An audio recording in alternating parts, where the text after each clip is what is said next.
In the distance, there was the sound of battle. In 1937, German planes bombed the Basque Country. They did so in support of Franco's Spanish Civil War forces. Destruction and devastation occurred, with many civilians murdered. The devastating fires killed those who escaped the bombs. The Spanish Republican government commissioned me to create a mural. Guernica is the title I gave it. It was a protest against the military that wrecked my country. Tragically, it was only the beginning of wider conflict. In 1939, Germany invaded Poland and other countries. War was declared, and France was next in line for the Nazi guns. Rather than leave, I continued to work. But news from the war front was not good.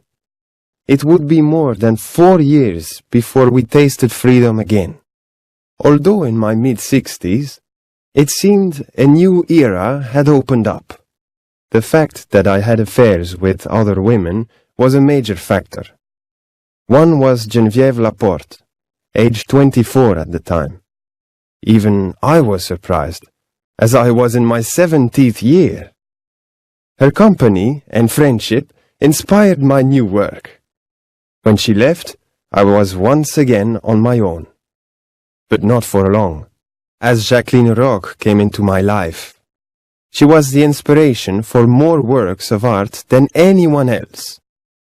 We were still married 12 years later, when I took ill in 1973.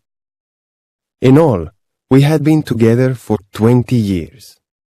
During that period, there had been time to reflect on my life in art.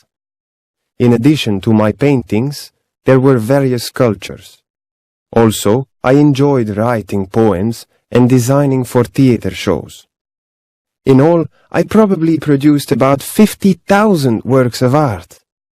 Of these, there were over 12,000 drawings and nearly 2,000 paintings, nearly 3,000 ceramics, and thousands of prints and tapestries.